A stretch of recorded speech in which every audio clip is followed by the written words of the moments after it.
नाज़िन programme follow-ups में आऊं आहियां ताहिरा वज़ीर। अॼोके फॉलोअप्स में ज़िक्र कंदासीं सिंध ऐं ख़ासि तौर ते कोस्टल बेल्ट केतिरी फ़ाइदेमंद आहे या उन रिथा सां समूरी कोस्टल बेल्ट ऐं दरिया सां जुड़ियल समूरी मईशत खे धक रसंदो। इन मामले ते सिंध हुकूमत जे आपाशी खाते विच में ख़दशा वधी रहिया आहिनि। सिंध बिराज जे दावत वारे मामले वापडा जी टीम चीफ इंजीनियर कोठड़ी ऐं ॿियनि स्टेक होल्डर्स सां मुलाक़ात कई ऐं मुलाक़ात दौरान चीफ इंजीनियर हाजी ख़ान जमाली सिंध बेराज वसीले पाणी ज़ख़ीरो करण वारे रिथा जी सख़्त मुखालफ़त कई आहे। इन ई मामले ते ॻाल्हाइण लाइ असां सां गॾु लाइन ते मौजूदु आहिनि हैदराबाद मां टाइम न्यूज़ रिपोर्टर फैज़ खोसो। जी फैज़, तव्हां ॿुधाइजो सिंध बिराज रिथा बाबति वापडा जी टीम अॻु बि साइट जी विज़िट कई, ॿ ॾींहं पहिरीं बि वापडा जी टीम सिंध जे आपाशी खाते जे इंजीनियर सां मुलाक़ात कई। इन मुलाक़ात में कहिड़ियूं ॻाल्हियूं साम्हूं आयूं ऐं उनखां पोइ वापडा जी टीम जो छा चवणु आहे? जी तारा, जेको वापडा पारां डेल्टा जे इलाइक़े में सिंध बैराज जी अदावत जी जेका रिथा साम्हूं आंदी वई आहे, उन हवाले सां वापडा जे माहिरनि जी टीम हिते 6 ॾींहंनि ताईं सिंध जे मुख़्तलिफ़ स्टेक होल्डर सां मुलाक़ात कई आहे ऐं गॾोगॾु जेका सिंध बैराज जे रिथा वारी जाइ आहे उनजो मुआइनो कयो आहे। उनखां सवाइ उते जेके कैनाल कढिया वेंदा बैराज मां उन्हनि जी अदावत वारे हंध जो बि जाइज़ो वरितो ऐं उतां मिटी जा जेके नमूना आहिनि उहे बि वापडा जी टीम पाण सां गॾु खणी लाहौर रवानी थी वई आहे। इन टीम जी चीफ इंजीनियर कोठड़ी बैराज खां अलावा AC कलरी बघाड़ प्रीतम दास सां बि मुलाक़ात थी ऐं गॾोगॾु ॿिया जेके स्टेक होल्डर्स आहिनि उन्हनि सां बि उनजी गॾिजाणी थी आहे। असांखे जेके ज़रिया आहिनि उहे ॿुधाइनि था त सिंध जा जेके इंजीनियर्स आहिनि उन्हनि सिंध बैराज जी रिथा जे नतीजे में जेको पाणी ज़ख़ीरो करण वारो प्रपोज़ल आहे उन जी सख़्त मुखालफ़त कई आहे।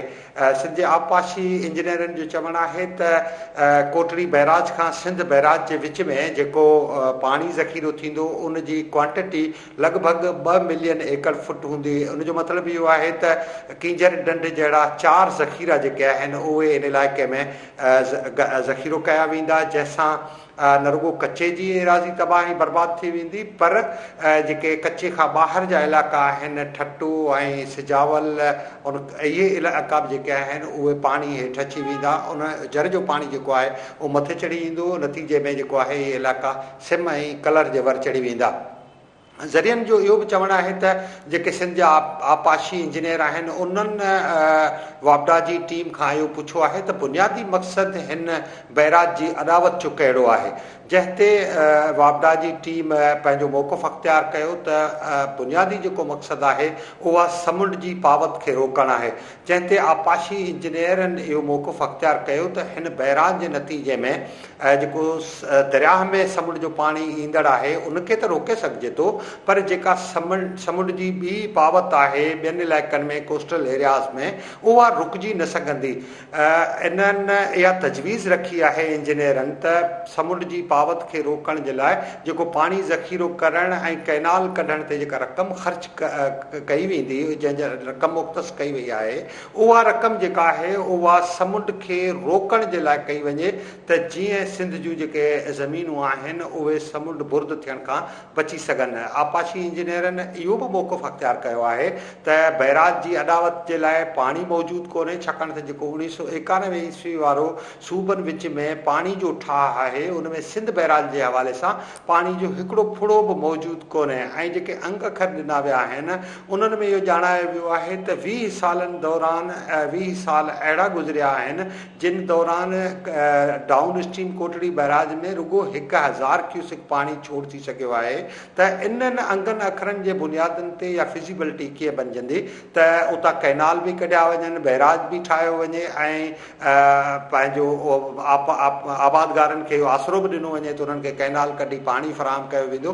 त जॾहिं दरियाह जे पाणी जो बिहेवियर चेंज आहे, मुख़्तलिफ़ सालनि में मुख़्तलिफ़ बिहेवियर आहे उनजो, त उन जे नतीजे में तव्हां इहो कीअं कैनाल कढी आबादगारनि खे आसिरो ॾेई सघो था त हू 20 सालनि में 21 साल जो इंतज़ारु कनि त उन्हनि जूं जेके बंदियूं आहिनि उहे आबाद थींदियूं, उन्हनि खे पाणी जेको आहे उहो ॾिनो वेंदो। वापडा जे इंजीनियरनि इहा पक ॾियारी आहे त हीअ जेका उन्हनि रिपोर्ट जारी कई उहा इब्तिदाई रिपोर्ट हुई, जेके उहे इंस्पेक्शन इंस्पेक्शन रिपोर्ट चवनि था, उन्हनि जो चवणु आहे त जेका असां अभ्यास वारी रिपोर्ट ठाहींदासीं सिंध बैराज जी, उहा उन में जेके सिंध जा इंजीनियर्स आहिनि उन्हनि जा एतिराज़, ख़दशा ऐं जेके तजवीज़ूं आहिनि उहे बि शामिलु कयूं वेंदियूं। ऐं तव्हांखे इहो ॿुधायां ताहिरा त सिंध जा जेके चीफ इंजीनियर आहिनि, 4 चीफ इंजीनियर आहिनि, उन्हनि ते मुश्तमिल हिकिड़ी कमेटी ठही आहे जेका इंस्पेक्शन रिपोर्ट जो जाइज़ो वठी उन ते पंहिंजी तफ़सीली रिपोर्ट तयारु करे रही आहे, जंहिंमें चीफ इंजीनियर कोटली बैराज हाजी ख़ान जमाली आहे, AC कलरी बघार सर्किल प्रीतम दास आहे, चीफ इंजीनियर डेवलपमेंट ज़रीफ़ अहमद खेड़ो आहे। इहे जेके ऐं उनखां सवाइ एडिशनल सेक्रेटरी जमाल मंगण उन कमेटी में शामिल आहिनि, जेके पंहिंजूं रिपोर्ट्स ॾियनि पिया ऐं सिंध हुकूमत खे उहा हवाले थींदी। उहा रिपोर्ट, उन रिपोर्ट जे बुनियाद ते सिंध हुकूमत पंहिंजो मौक़ुफ़ अख़्तियार कंदी त आया सिंध बैराज ठहिण जे हवाले सां वापडा खे इजाज़त ॾिनी वञे या उन जे हवाले सां जेके उन्हनि जा ख़दशा ऐं एतिराज़ आहिनि त उनखे रोकियो वञे या कीअं, इन हवाले सां हिकिड़ी रिपोर्ट ठहंदी जंहिंजे आधार ते वधीक जेका आहे सिंध सरकार पंहिंजो मौक़ुफ़ ॾेई सघंदी। ठीकु आहे फैज़, तव्हां सां लाइन ते मौजूदु रहिजो। नाज़रीन, इन ई मामले ते ॻाल्हाइण लाइ हिन वक़्तु असां सां गॾु लाइन ते मौजूदु आहिनि अॻूणा आबपाशी सेक्रेटरी ख़ालिद महमूद साहब। अस्सलाम वालेकुम ख़ालिद महमूद साहब। वालेकुम सलाम मैडम। वरी महिरबानी अवां जी। ख़ालिद साहब, अवां खां ॼाणणु चाहींदासीं वापडा जी टीम सिंध बैराज साइट जो दौरो कयो आहे, तव्हांजी राय में उन रिथा बाबति सिंध जा आबपाशी खाते जो मौक़िफ़ कहिड़ो हुअणु घुरिजे, अवां जूं तजवीज़ूं कहिड़ियूं आहिनि?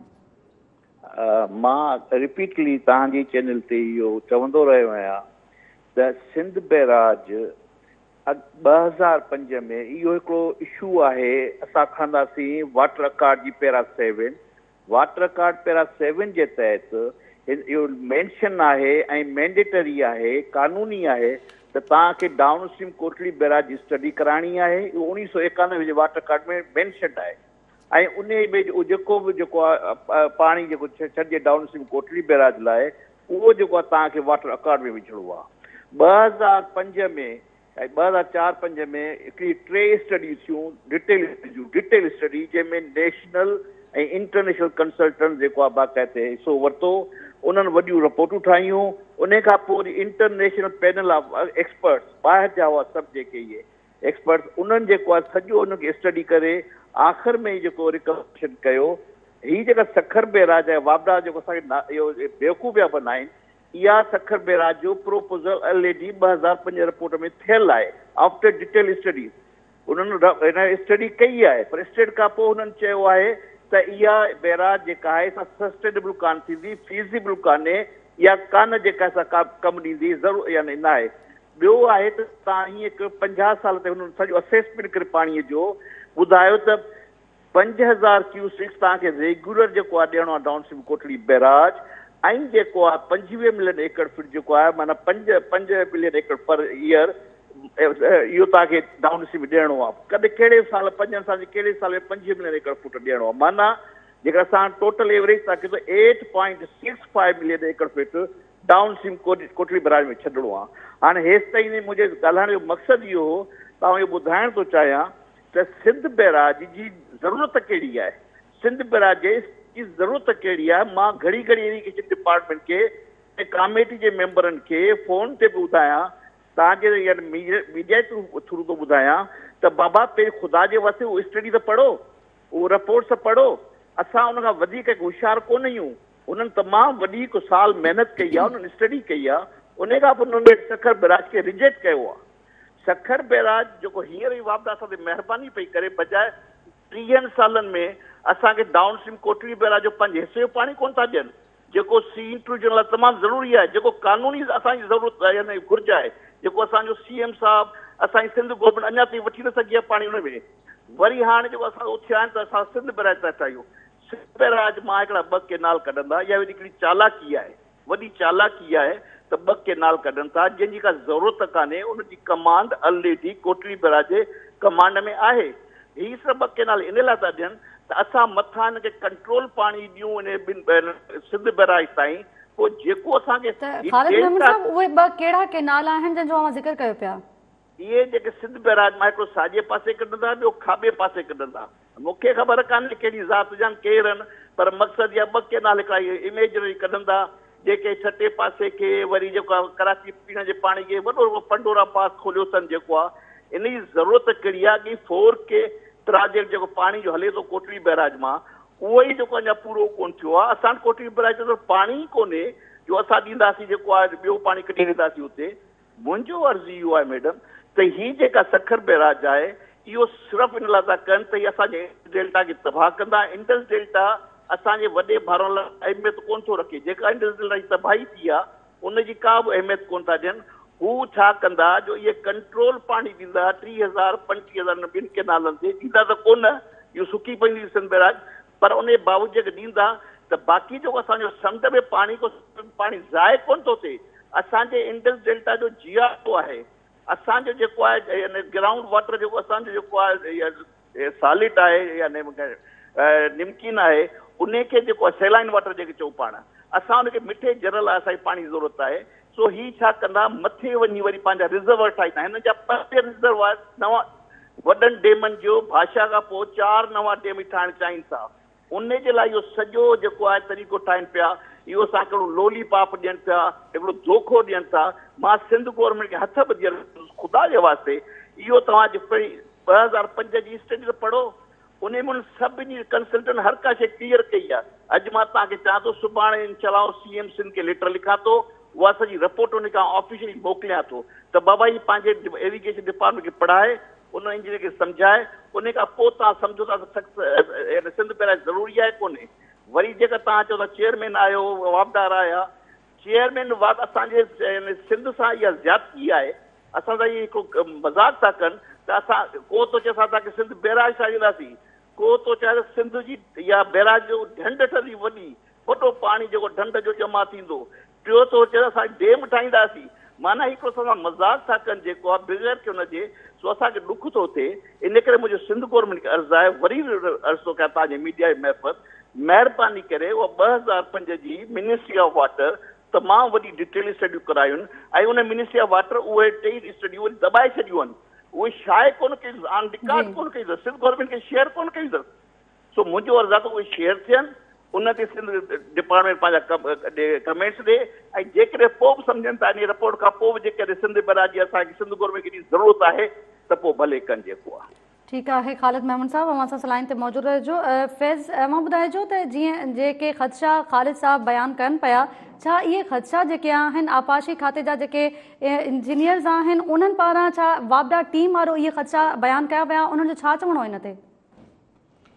ॾिसो, इन वापदा जी जेका टीम जी आमद हुई उहा मुलाक़ातनि जे हद ताईं हुई ऐं इब्तिदाई जाइज़े जे हवाले सां हुई। उन करे मीडिया खे इन्हनि मुलाक़ातनि खां परे रखियो वियो। उन करे असां बिल्कुलु ई पेर ॿधी ते इहा ॻाल्हि करे नथा सघूं त जेके सिंध जा इंजीनियर्स आहिनि उन्हनि जो कहिड़ो मौक़ुफ़ उन्हनि जे साम्हूं रहियो आहे। पर इन्हनि जेके आपाशी इंजीनियर आहिनि उन्हनि मां कुझु जेके इंजीनियर्स आहिनि उन्हनि सां असांजूं मुलाक़ातूं थियूं आहिनि। उन्हनि उहे ख़दशा साॻिया रखिया आहिनि जेके ख़ालिद हैदर महमूद साहब बयानु करे थो ऐं उनजो चवणु आहे त असां जेके 2005 में स्टडी थी आहे 3 कंसल्टेंट्स कंपनियुनि कई आहे ऐं उन में 2 जेके आहिनि कंपनियूं उहे इंटरनेशनली आहिनि, त असां उन्हनि जो अभ्यास बि करे रहिया आहियूं ऐं उन्हनि जे उन रिपोर्टनि जे अभ्यास जे बुनियाद ते ऐं गॾोगॾु जेका हिननि जी पंहिंजी ऑब्ज़र्वेशन आहे ऐं ख़ुदि जेका इंस्पेक्शन रिपोर्ट आहे वापदा जी उनखे पढ़ी उन जो एनालाइज़ करे उन जे बुनियाद ते असां पंहिंजी रिपोर्ट ठाहींदासीं। इंजीनियर्स जो इहो ख़्यालु आहे त असां कतई तौरु इन ख़्याल जा न आहियूं त पाणी जेको आहे उहो कोटली बैराज ऐं सिंध बैराज जे विच में जमो थिए, छाकाणि त जेकॾहिं इहो पाणी जमो थिए थो त उन सां वरी तबाही ईंदी। आपाशी इंजीनियर इन्हनि कैनाल्स जे कढण ते बि जेको आहे उहो उनजो एतिराज़ आहे। उन्हनि जो चवणु आहे त जेके इहे कैनाल्स निकिरंदा छाकाणि त उन्हनि वटि पाणी मौजूदु न हूंदो ऐं ठल्हा जेके हिकिड़ो ज़म्पशन जे बुनियाद ते तसवराती बुनियाद ते इहे बैराज जेके आहिनि उहे कीअं निकिरी सघंदा। उन्हनि जेको कराची खे पाणी ॾियण वारो मनसूबो आहे उन ते बि उन्हनि एतिराज़ वारियो आहे ऐं उन्हनि जो चवणु आहे त जेका कराची खे अॻई K4 जे ज़रिए असां पाणी ॾेई रहिया आहियूं ऐं जेके कंटूर लेवल्स आहिनि, ख़ालिद साहब कंटूर लेवल्स ते वधीक माहिर आहिनि त जेको ही बैराज तजवीज़ कयो वियो आहे उतां खां कराची ताईं पाणी पहुचंदो या न पहुचंदो, इहे सभु हिकिड़ियूं इब्तिदाई जेके आहिनि उहे मरहला आहिनि ऐं ज़ाहिर आहे आपाशी इंजीनियर जेके सिंध जा आहिनि ख़ालिद हैदर मेमून साहब इहे सभु सॼण आहिनि सिंध जा उन्हनि सदाईं सिंध जे आपाशी निज़ाम जी ख़िदमत कई आहे त असांखे इहा उमेदु रखणु घुरिजे त जेके इंजीनियर्स आहिनि सिंध जा उहे ज़रूरु सिंध जे हक़ में ई को फ़ैसिलो करे सघंदा। ठीकु आहे, वरी महिरबानी अव्हां जी फैज़ खोसो ऐं अव्हां जी बि वरी महिरबानी ख़ालिद हैदर मेमून साहब। नाज़रीन, ही जेका सूरत हाल आहे सिंध बैराज जी रिथा उन ते केतिरा ई ख़दशा आहिनि, उन बावजूदि जेको वापदा जी टीम आहे उन पारां ही अदावती कम जे हवाले सां जेका विज़िट कयो वियो आहे इन समूरे मामले ते अॼु के प्रोग्राम में ॻाल्हायोसीं। नाज़रीन, फैज़ खोसो असां सां लाइन ते मौजूदु हो जंहिं बि वधीक इन हवाले सां ॿुधायो ऐं आपाशी खाते जे इंजीनियर्स जा जेके ख़दशा आहिनि इन ई हवाले सां ख़ालिद मेमून साहब बि असां सां लाइन ते मौजूदु रहिया। ऐं नाज़रीन, उन खां पोइ हिकु ॿिए मामले जे हवाले सां मूंखे ॿुधाइनि सिंधी ॿोली जे बाइख़्तियार इदारे जो कारवार हलाइण लाइ साल 2019 जे जोड़ियल क़ाइदनि ऐं ज़ाब्तनि जे लताड़ जो इंकशाफ थियण बाद बोर्ड ऑफ गवर्नर्स जी हिकु मेंबर पाण पंहिंजी मुक़ररी जी मुखालफ़त करे छॾी आहे। टाइम न्यूज़ तरफ़ां ख़बर ब्रेक करण खां पोइ सोशल मीडिया ते बोर्ड ऑफ गवर्नर्स जे 4 मेंबर्स जी ॿीहर मुक़ररी वारो मामिलो बहस जो मौज़ू बणियल आहे। इन ई हवाले सां वधीक ॻाल्हायूं था। कराची मां टाइम न्यूज़ जे रिपोर्टर फ़कीर सलीम हिन वक़्तु असां सां लाइन ते मौजूदु आहे। जी फ़कीर सलीम, तव्हां ॿुधाइजो हीउ जेको इंकशाफ थियो उन खां पोइ आला इख़्तियारनि मां कंहिं इन मामले जो नोटिस वरितो आहे? टाइम न्यूज़ जे रिपोर्टर फ़कीर सलीम असां सां लाइन ते मौजूदु आहे। जी फ़कीर सलीम, तव्हां ॿुधाइजो हीउ जेको इंकशाफ थियो उन खां पोइ आला इख़्तियारनि मां कंहिं नोटिस वरितो आहे? जी ताहिरा, बिल्कुल सिंध ॿोली अथॉरिटी जेका आहे जेका सिंधी ॿोली जी तरक़ी जे लाइ क़ाइमु कई वई उन अथॉरिटी जा जेके क़ाइदा ऐं ज़ाब्ता 2019 में जुड़िया विया उन्हनि जेके क़ाइदनि ऐं ज़ाब्तनि जी वायोलेशन कंदे सिंध सरकार पारां जेके नवां मेंबर मुक़ररु कया आहिनि बोर्ड ऑफ गवर्नर्स जा उन्हीं जा जेके उनमें 4 उहे मेंबर आहिनि जेके अॻूणे टेन्यूर में रहिया आहिनि जॾहिं त जेके नवनि क़ाइदनि ऐं ज़ाब्तनि मूजिबि जेको अॻु में माण्हू रहंदो उहो मेंबर न थी सघंदो।